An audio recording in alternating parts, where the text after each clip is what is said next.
नमस्कार मित्रों, मैं डॉक्टर तन्वी सिंह अपने चैनल इटर्नल एडुसेंस क्लासेस पर आप सभी का स्वागत करती हूं।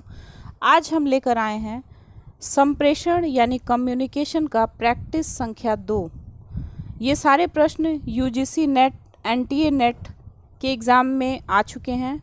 उन्हीं प्रश्नों का ये पूरा संग्रह है और उसी को हम लोग आज प्रैक्टिस करेंगे। तो पिछली वीडियो में मैंने 51 क्वेश्चंस को प्रैक्टिस करा दिया था।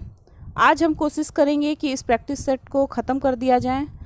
तो अगर आप UGC net assistant professor paper 1 की तैयारी कर रहे हैं तो आप हमारे चैनल के साथ जुड़ सकते हैं।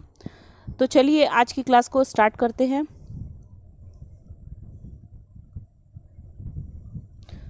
तो कम्युनिकेशन का आज का पहला प्रश्न है। पहला क्वेश्चन है, कक्षा संप्रेषण के संबंध में अंतःवैयक्तिक शक्ति के प्राथमिक आधार हैं। तो ये जितने भी पॉइंट दिए गए हैं इसमें से कूट का चयन करना है। तो आपको देखना है कि ये जितने भी ऑप्शन हैं इसमें कौन कौन से कूट सही हैं। तो कक्षा संप्रेषण के संबंध में अंतःवैयक्तिक शक्ति के प्राथमिक आधार हैं अवपीड़क शक्ति, पुरस्कार शक्ति, प्रोद्भूत शक्ति और वैध शक्ति। तो इस हिसाब से आंसर होगा पहला, दूसरा, तीसरा और चौथा। तो आंसर होगा डी वाला। ये एनटीए नेट के दिसंबर 2018 की परीक्षा में ये प्रश्न पूछा गया था। इस टाइप के प्रश्नों को सॉल्व करने से आपको ये लाभ मिलेगा कि अगर ये प्रश्न ऐसे ही आ जाते हैं तो आपको एग्ज़ाम में सोचने की ज़रूरत नहीं पड़ेगी, आप सीधे आंसर लगा लेंगे। आगे चलते हैं। अगला प्रश्न है, कक्षा संप्रेषण में अच्छा, ये अभिकथन और तर्क पे है। इसमें क्या होता है कि या तो ए और आर दोनों सही होता है, या ए आर की सही व्याख्या करता है, या ए सही होता है आर गलत होता है। तो इस क्वेश्चन को बहुत ही ध्यान से करना चाहिए। ज़्यादातर लोगों का ये प्रश्न गलत ही हो जाता है, लेकिन फिर भी प्रयास करना चाहिए। तो अभिकथन ए में कह रहा है कि कक्षा संप्रेषण में अच्छा पूर्वानुमान लगाना कठिन हो जाएगा। और इसका तर्क है, यह उस समय होता है जब विद्यार्थियों के साथ बातचीत सतही स्तर पर होती है। तो अब ये बताना है कि इसमें इसका आंसर क्या होगा।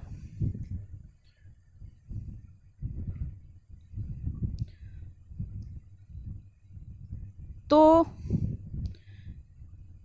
कक्षा संप्रेषण में अच्छा पूर्वानुमान लगाना कठिन हो जाएगा, ये कथन सही है। और यह उस समय होता है जब विद्यार्थियों के साथ बातचीत सतही स्तर पर होती है, ये भी सही है। ठीक है। और ये जो है इन दोनों की जो अभिकथन ए है वो आर की व्याख्या करता है, यानी कक्षा संप्रेषण में अच्छा पूर्वानुमान लगाना कठिन हो जाएगा क्योंकि यह उस समय होता है जब विद्यार्थियों के साथ बातचीत सतही स्तर पर होती है। तो ए और आर दोनों सही है और ये इसकी व्याख्या भी करता है। तो इसका आंसर हो जाएगा ए वाला।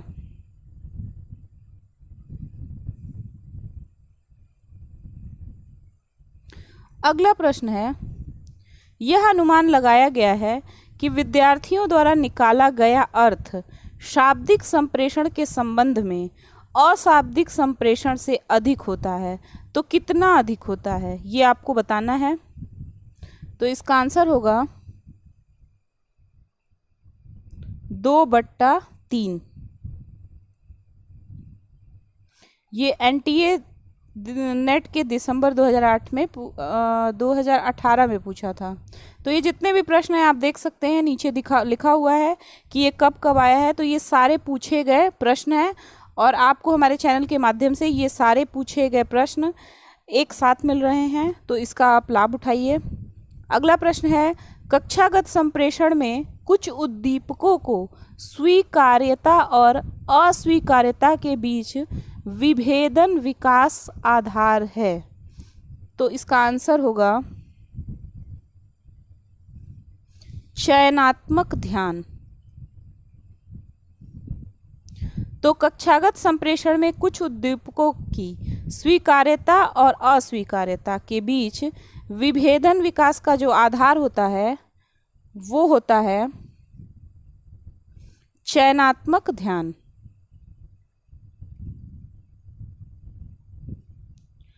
अगला प्रश्न फिर अभिकथन और तर्क वाला ही है, तो इसको देख लेते हैं। पहले अभिकथन पढ़ते हैं। शिक्षक द्वारा कक्षा में छात्रों को दिए गए आरंभिक संदेशों का बाद में अंतःक्रिया स्थापित करने के लिए महत्वपूर्ण होना आवश्यक नहीं है। तर्क है, संप्रेषण प्रक्रिया पर अपेक्षाकृत अधिक नियंत्रण का निहितार्थ छात्रों द्वारा अधिगम पर अपेक्षाकृत अधिक नियंत्रण है। तो इसमें जो ए वाला है वो गलत है, लेकिन आर सही है। तो ये जो अभिकथन है, शिक्षक द्वारा कक्षा में छात्रों को दिए गए आरंभिक संदेशों का बाद में अंतःक्रिया स्थापित करने के लिए महत्वपूर्ण होना आवश्यक नहीं है, ये गलत है, लेकिन ये सही है। संप्रेषण प्रक्रिया पर अपेक्षाकृत अधिक नियंत्रण का निहितार्थ छात्रों द्वारा अधिगम पर अपेक्षाकृत अधिक नियंत्रण है, ये सही है। तो इसका आंसर हो जाएगा डी वाला। ए गलत है, लेकिन आर सही है। अगला प्रश्न है, फिर से अभिकथन ए में कह रहा है कि कक्षा में कुशल ढंग से संप्रेषण करना एक स्वाभाविक क्षमता है। तर्क है, क्योंकि कक्षा में प्रभावी शिक्षण के लिए संप्रेषण प्रक्रिया का ज्ञान आवश्यक है। तो इसमें भी ए वाला जो है वो गलत है। ये कक्षा में कुशल ढंग से संप्रेषण करना एक स्वाभाविक क्षमता है। ये जरूरी थोड़ी है कि आप कुशल ढंग से संप्रेषण कर ही लेंगे, ये स्वाभाविक क्षमता नहीं है, तो ये गलत हो जाएगा। लेकिन ये वाला सही है कि कक्षा में प्रभावी शिक्षण के लिए संप्रेषण प्रक्रिया का ज्ञान आवश्यक है। तो आपको पूरा कम्युनिकेशन स्किल पता होना चाहिए, तो इसका आंसर हो जाएगा डी वाला। फिर से इसी प्रकार का प्रश्न पूछ रहा है, कक्षागत संप्रेषण एक क्रियान्वितकारी प्रक्रिया है।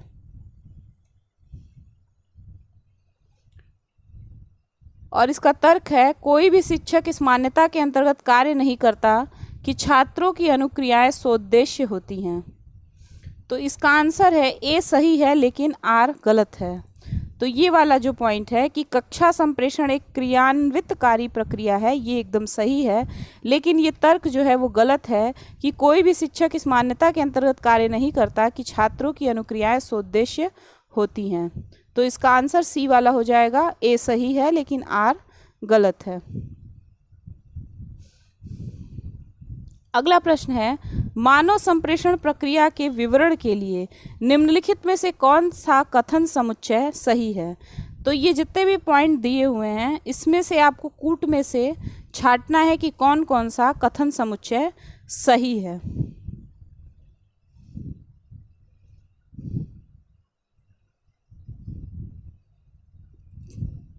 तो देखिए, मानव संप्रेषण प्रक्रिया के विवरण के लिए निम्नलिखित में से कौन सा कथन समुच्चय सही है। तो पहला है, अशाब्दिक संप्रेषण विचारों को उद्दीप्त कर सकते हैं, ये सही है। संप्रेषण एक अर्जित क्षमता है, ये भी सही है। संप्रेषण एक सार्वभौम समाधान नहीं है, ये भी सही है। और संप्रेषण खंडित नहीं हो सकता, ये भी सही है। तो पहला, दूसरा, तीसरा, चौथा ये सही है, लेकिन ये सब गलत है कि अधिक संप्रेषण का अर्थ छात्रों द्वारा अधिक प्रभावी अधिगम है, ये भी गलत है। और कक्षागत संप्रेषण के माध्यम से सीखे हुए का मूल्य छात्रों के लिए महत्वपूर्ण नहीं है, ये भी गलत है। तो ये लाइन आपको याद करनी पड़ेगी कि क्या क्या सही है। तो जो अशाब्दिक संप्रेषण होता है वो विचारों को उद्दीप्त करता है।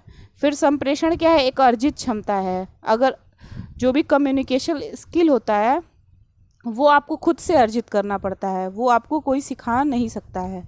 फिर संप्रेषण एक सार्वभौम समाधान नहीं है, क्योंकि संप्रेषण यानी कम्युनिकेशन हर चीज़ का समाधान नहीं है, हर चीज़ का। फिर संप्रेषण खंडित नहीं हो सकता। संप्रेषण खंडित हो सकता है, अगर मान लीजिए आप क्लास में पढ़ा रहे हैं और उस बीच कोई आ गया, तो आप जो कम्युनिकेशन कर रहे हैं बच्चों के बीच में, तो तो उसमें बाधा उत्पन्न हो गई ना, क्योंकि आपकी बात जो है वो बीच में ही रुक गई, तो संप्रेषण खंडित हो सकता है, बिल्कुल खंडित हो सकता है। तो ये वाला जो है कि संप्रेषण खंडित नहीं हो सकता, ये भी सही है।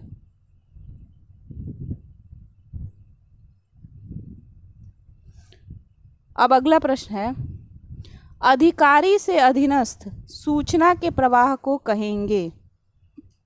अगर अधिकारी से अधीनस्थ तक सूचना जा रही है तो उसको क्या कहेंगे? तो उसको कहेंगे अधोगामी संचार। फिर है, इसमें से कौन सी संचार प्रक्रिया परिष्करण जैसी होगी? तो जो संस्कृति है, भावना है, अनुभव है, ये सब परिष्करण जैसी होगी, इसलिए ये सभी सही हैं। अगला प्रश्न है, भावबोधक संप्रेषण किसके द्वारा प्रेरित होता है? तो जो भावबोधक संप्रेषण है वो कूट लेखक यानी एनकोडर के व्यक्तित्व की विशेषताओं के द्वारा प्रेरित होता है। अगला प्रश्न है, सकारात्मक कक्षा संप्रेषण का परिणाम निम्नांकित में से क्या होता है? तो जो सकारात्मक कक्षा संप्रेषण होता है उसका परिणाम होता है अनुनय। अगला प्रश्न है, कक्षा संप्रेषण किसका आधार है? तो कक्षा संप्रेषण जो है सामाजिक पहचान का आधार है। प्रभावी संप्रेषण में पहले से यह माना जाता है बोध। अगला प्रश्न है, जब मौखिक तथा अमौखिक संदेश परस्पर विरोधी हैं तो यह कहा जाता है कि अधिकांश लोग विश्वास करते हैं। किसमें विश्वास करते हैं? अमौखिक संदेशों में।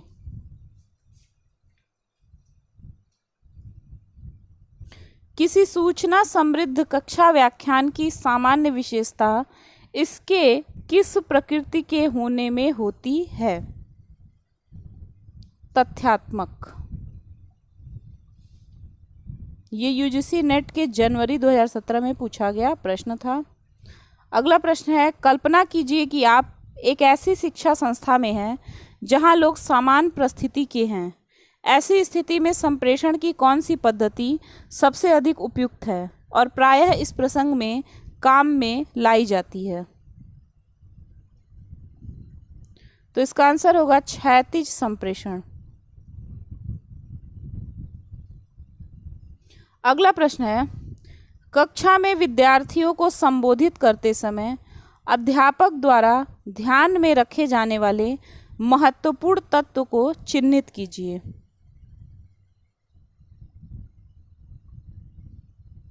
तो इसमें सबसे महत्वपूर्ण तत्व है पुनरावर्ती विराम। फिर से देख लीजिए, कक्षा में विद्यार्थियों को संबोधित करते समय अध्यापक द्वारा ध्यान में रखे जाने वाले महत्वपूर्ण तत्व को चिन्हित करना है यहाँ। तो पुनरावर्ती विराम जो है वो इसका आंसर होगा। अगला प्रश्न है, प्रभावी संप्रेषण में अवरोधक क्या है?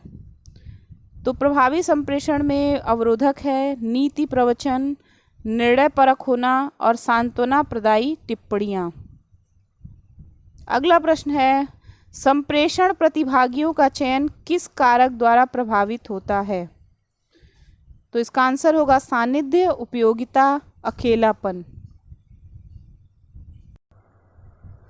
अगला प्रश्न है, एक अध्यापक के रूप में कक्षा में आपकी प्रभावी उपस्थिति सुनिश्चित करने के लिए सर्वोत्तम विकल्प का चयन कीजिए।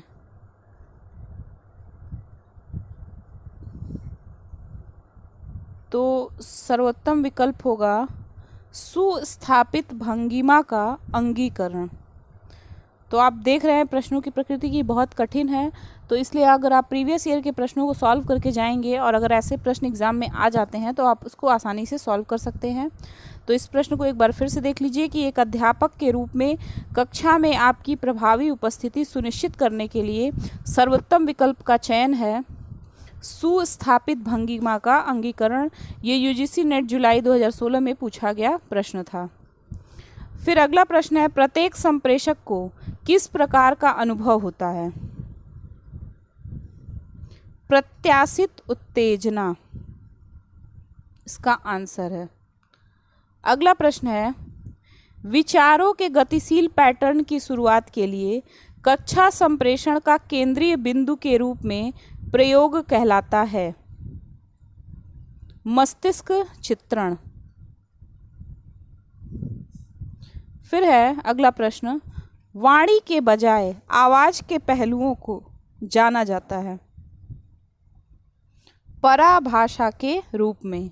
वाणी के बजाय आवाज के पहलुओं को जाना जाता है पराभाषा के रूप में। प्रत्येक प्रकार का संप्रेषण प्रभावित होता है संदर्भ से।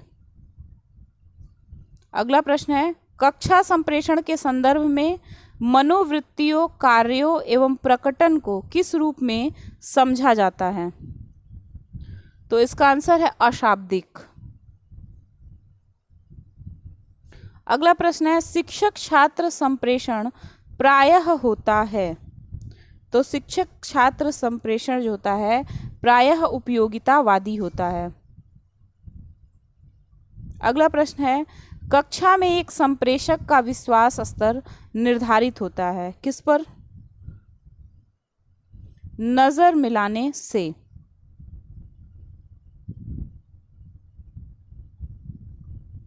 अगला प्रश्न है, निम्नलिखित में से किससे संप्रेषण की प्रभावशीलता का पता लगाया जा सकता है? तो ये कूट है, इसको छांटना है इसमें से।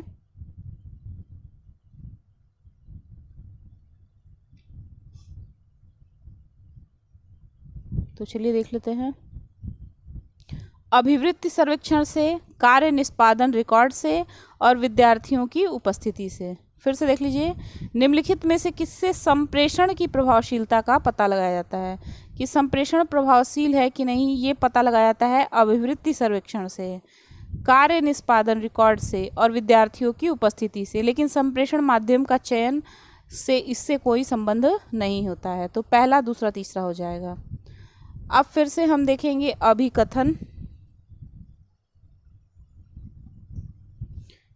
औपचारिक संप्रेषण त्वरित और लचीला होना चाहिए, क्योंकि सूचना का औपचारिक संप्रेषण एक योजनाबद्ध और व्यवस्थित प्रवाह है।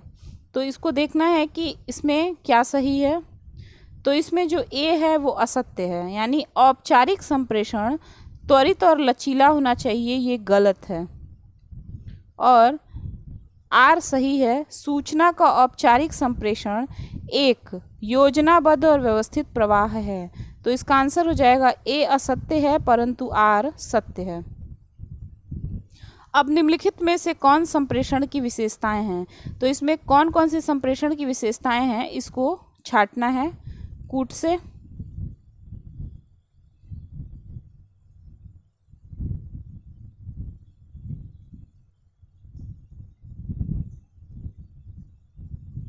तो चलिए देखते हैं। संप्रेषण में विचारों, तथ्यों और मतों का आदान प्रदान शामिल है, ये सही है। संप्रेषण में सूचना और समझ दोनों शामिल है, ये भी सही है।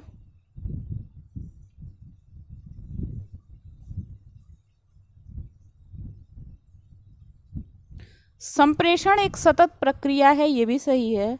संप्रेषण एक वृत्तीय प्रक्रिया है, ये भी सही है। तो पहला, दूसरा, तीसरा, चौथा ये सभी संप्रेषण की विशेषताएं हैं। अगर आप हमारे चैनल में जाएंगे तो कम्युनिकेशन का पूरा मैटर वहाँ पे पड़ा हुआ है। अगर आप उसको पढ़ के इस प्रैक्टिस सेट को लगाते हैं तो आपको सारी चीज़ें बड़े आसानी से क्लियर हो जाएंगी, क्योंकि मैटर पढ़ने के बाद अगर आप प्रैक्टिस सेट लगाएंगे तो आपका कॉन्सेप्ट ज़्यादा अच्छा क्लियर होगा। तो ये वाला जो प्रश्न था कि निम्नलिखित में से कौन संप्रेषण की विशेषताएं हैं, तो ये चारों संप्रेषण की विशेषताएं हैं। तो हमारा आंसर हो जाएगा डी वाला। अगला प्रश्न है, संप्रेषण की भाषा होती है। तो जो संप्रेषण की भाषा होती है वो होती है वाचिक कूट। अगला प्रश्न है, ये बहुत इंपॉर्टेंट है, ये प्रश्न अक्सर एग्जाम में आता है। ग्रेप वाइन यानी दाखलता शब्द निम्नलिखित में से किस रूप में भी जाना जाता है? तो ग्रेप वाइन को क्या बोला जाता है?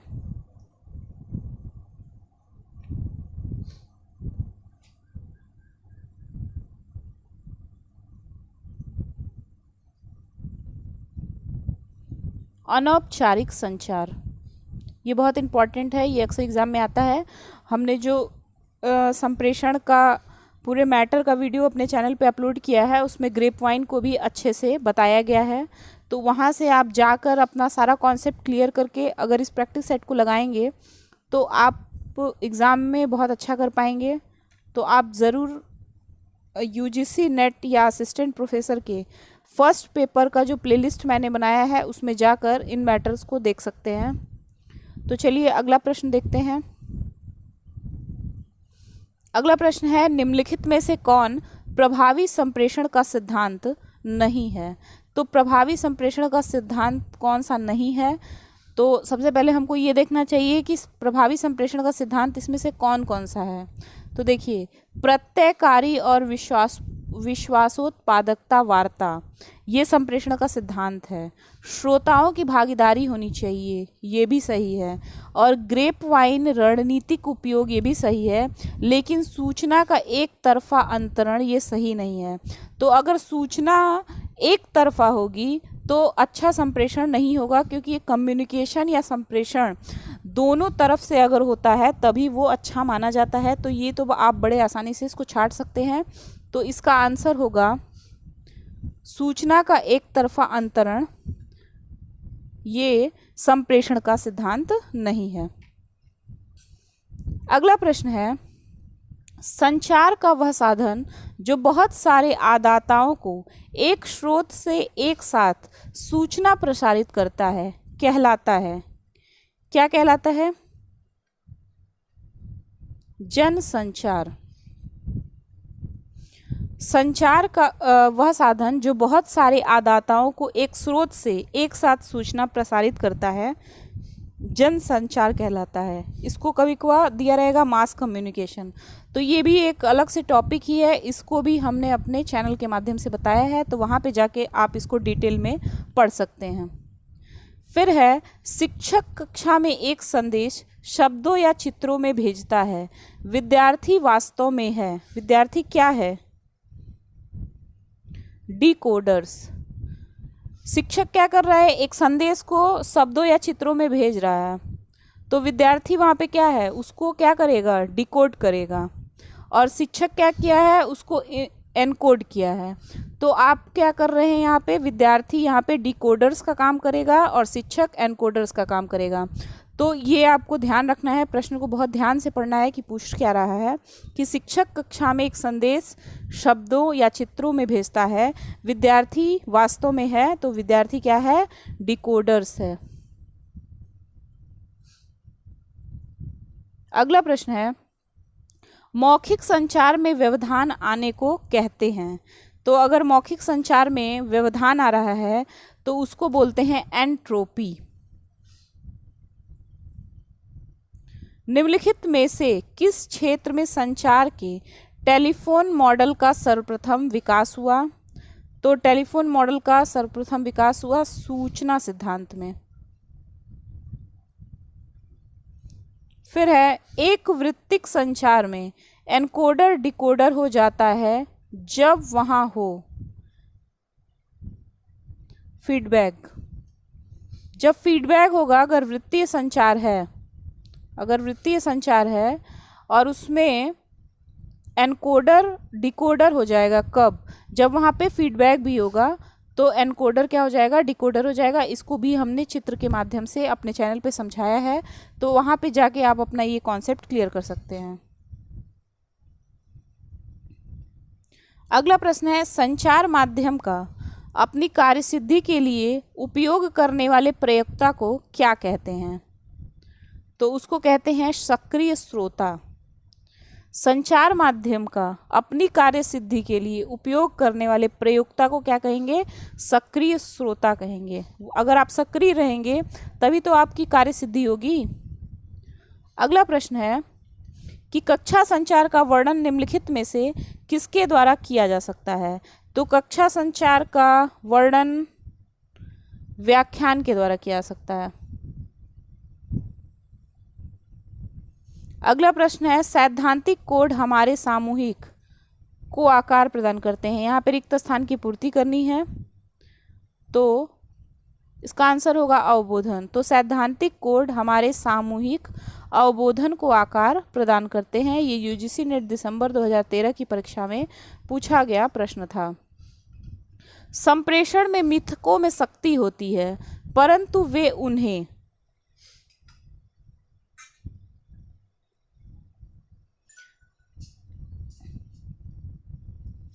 यथातथ्य नहीं होते। इसका आंसर होगा यथातथ्य नहीं होते। अगला प्रश्न है संस्थागत संचार को इनमें से किसके समतुल्य भी माना जा सकता है? तो इसका आंसर है समूह संचार। अगला प्रश्न है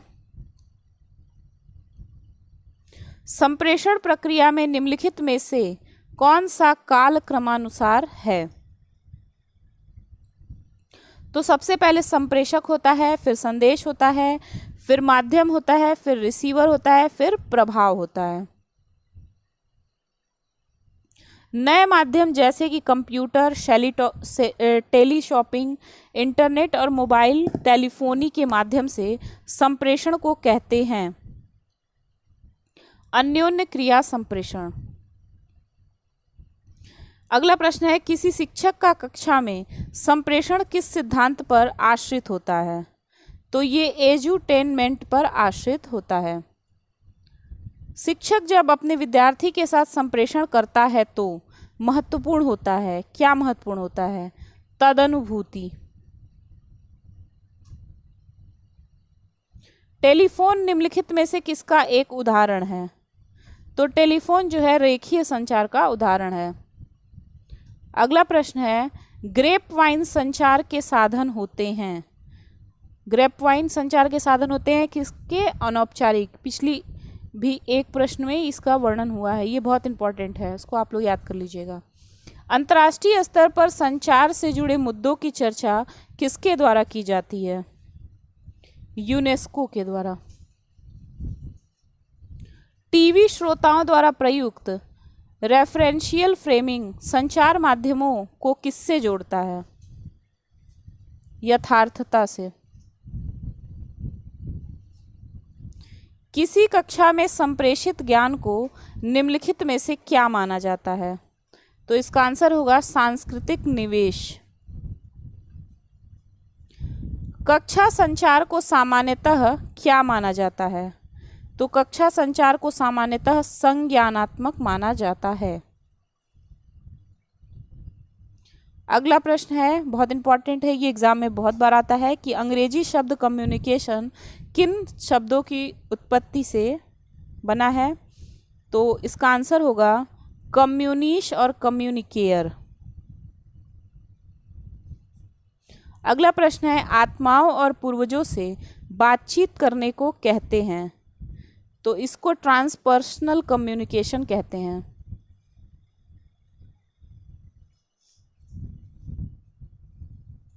चीनी सांस्कृतिक क्रांति नेता माओ जेदांग द्वारा जनसमूह से बातचीत किए जाने वाले संप्रेषण कम्युनिकेशन के प्रकार को कहते हैं, इसको बोलते हैं मास लाइन कम्युनिकेशन। संचार रणनीति बनाते समय पुनर्निवेश अध्ययन किसके द्वारा किया जाता है? तो इसका आंसर है संचारक के द्वारा। अगला प्रश्न है आत्म संप्रेषण को कहते हैं, तो आत्म संप्रेषण को अंतःवैयक्तिक संप्रेषण कहते हैं। लोक संचार सहज हो जाता है कब? ज़्यादा औपचारिक संरचना के अंदर जो है लोक संचार सहज हो जाता है। अगला प्रश्न है, सोच, विचारों और संदेशों को वाचिक तथा अवाचिक चिन्हों, प्रतीकों में रूपांतरित करना कहलाता है। कूटवचन। प्रभावपूर्ण संचार को कैसा सहायक वातावरण चाहिए? सामाजिक वातावरण। अगला प्रश्न है,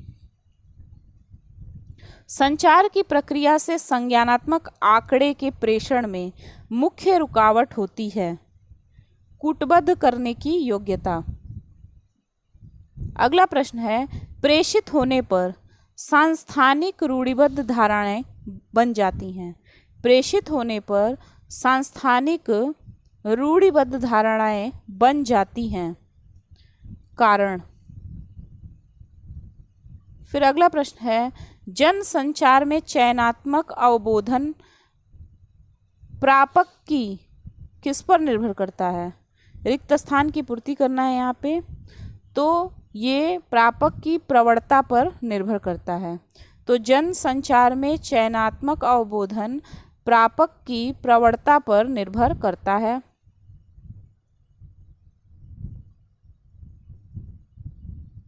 फिर है, संचार की अंतर संबंधित श्रृंखला में विद्यमान मीडिया में बिंदुओं का किस रूप में जिक्र किया जाता है? Network media. अगला प्रश्न है, जनसंचार के सूचना कार्य का वर्णन किस रूप में किया जाता है? निगरानी। अगला प्रश्न है, अतुल्यकालिक अनसिंक्रोनस माध्यम का उदाहरण कौन सा है? तो इसका उदाहरण है समाचार पत्र। संचार में गुणार्थक शब्द कौन से हैं?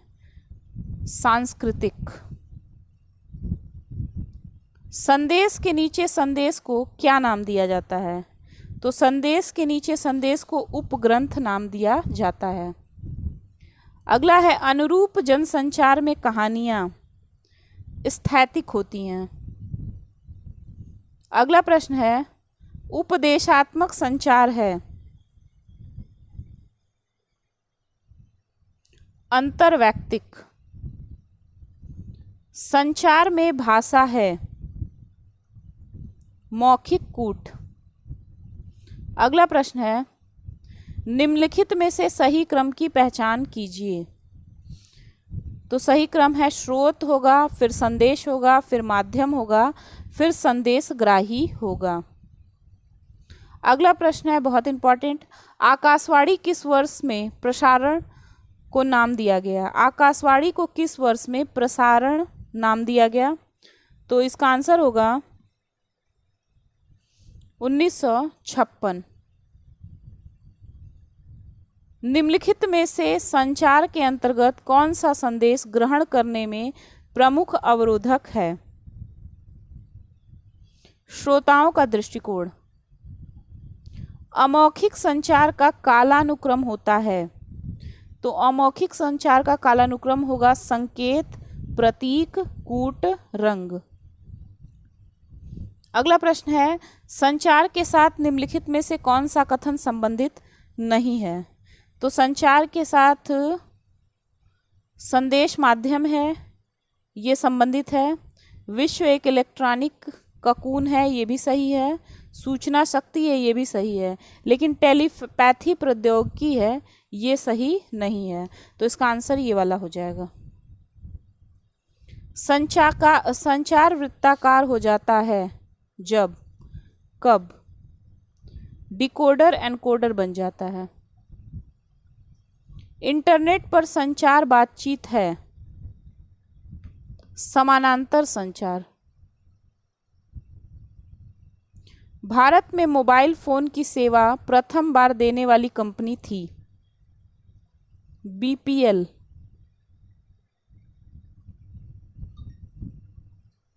रेडियो में एफएम स्टेशन का मुख्य उद्देश्य है मनोरंजन, सूचना तथा अंतर संवाद। आर्कुट एक भाग है। अर्कुट, ऑर्कुट एक भाग है सामूहिक संचार का।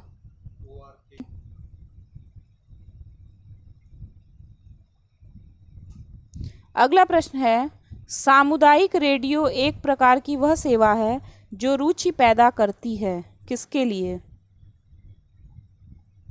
स्थानीय श्रोतागण के लिए। प्रसार भारती का गठन किस वर्ष किया गया था? तो प्रसार भारती का गठन 1997 में किया गया था। भारत की सबसे बड़ी समाचार अभिकरण एजेंसी है पीटीआई। भारत में कौन सी प्रसारण प्रणाली का अनुसरण होता है?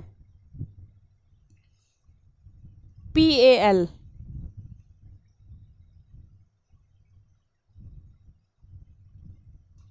1936 से पहले ऑल इंडिया रेडियो को क्या कहते थे? इसको बोलते थे इंडियन ब्रॉडकास्टिंग सर्विस। अगला प्रश्न है, एक उत्तम संप्रेषक अपना प्रस्तुतिकरण निम्नलिखित में से किससे शुरू करता है?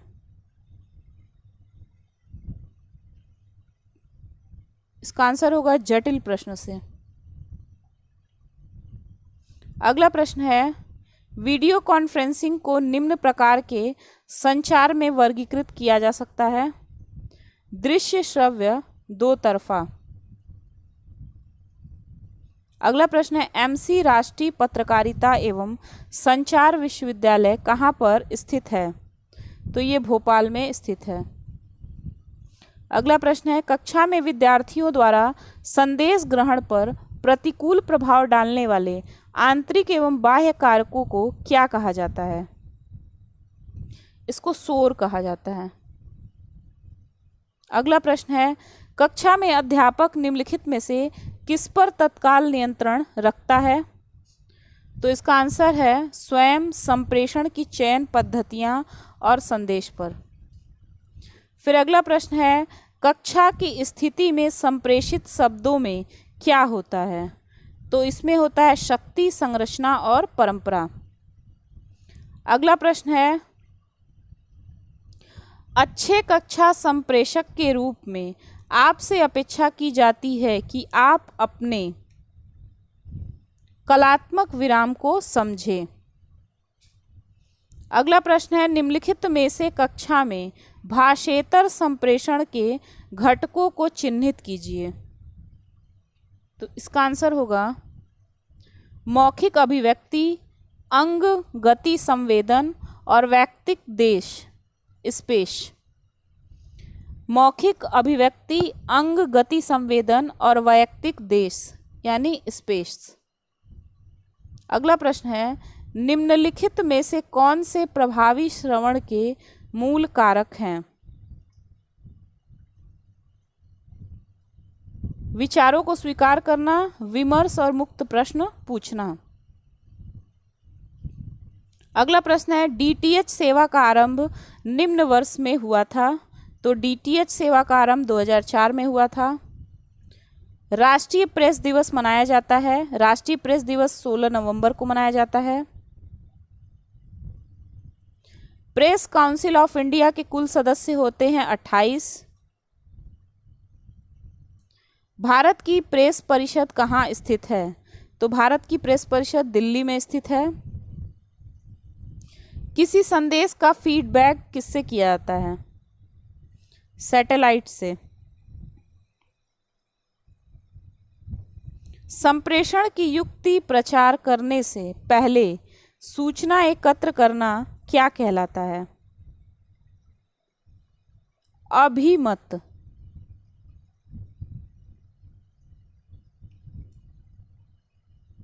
भारत में 24 घंटे चलने वाला व्यावसायिक समाचार चैनल कौन सा है? सीएनबीसी। अगला और आखिरी प्रश्न है, क्योंकि जानकारी आपका अधिकार है, इस सूक्ति का प्रयोग किया जाता है किसके द्वारा? हिंदुस्तान टाइम्स के द्वारा। क्योंकि जानकारी आपका अधिकार है, इस सूक्ति का प्रयोग हिंदुस्तान टाइम्स के द्वारा किया जाता है। तो इस प्रैक्टिस सेट को आप पूरा देख लीजिएगा। ये सारे पूछे गए प्रश्न हैं, जैसा कि आप स्क्रीन पे देख पा रहे हैं कि सारे प्रश्नों के बीच में नीचे लिखा हुआ है कि कौन सा प्रश्न कब पूछा गया है। तो आप चाहें तो पहले जाके हमारे चैनल की प्लेलिस्ट में इसका मैटर पढ़ सकते हैं, उसके बाद आप इसको सॉल्व कर सकते हैं। तो आपको एग्ज़ाम में इससे बहुत सारे प्रश्न मिल जाएंगे। तो इस प्रैक्टिस सेट को देख लीजिएगा। आज हमने कम्युनिकेशन का प्रैक्टिस सेट 2 भी डाल दिया है और इसमें उन सारे प्रश्नों का समावेश कर दिया है जो पिछली एग्ज़ाम में पूछे गए थे। तो आप इसको देखिए। वीडियो कैसा लगा कमेंट बॉक्स में ज़रूर बताइएगा। वीडियो को ज़्यादा से ज़्यादा लाइक करिए, शेयर करिए और हमारे चैनल को अगर अभी तक आपने सब्सक्राइब नहीं किया है तो हमारे चैनल को आज ही सब्सक्राइब करें, ताकि आगे आने वाली वीडियो की नोटिफिकेशन आपको आसानी से मिल जाए। मिलते हैं अगली क्लास में, तब तक के लिए धन्यवाद, नमस्कार।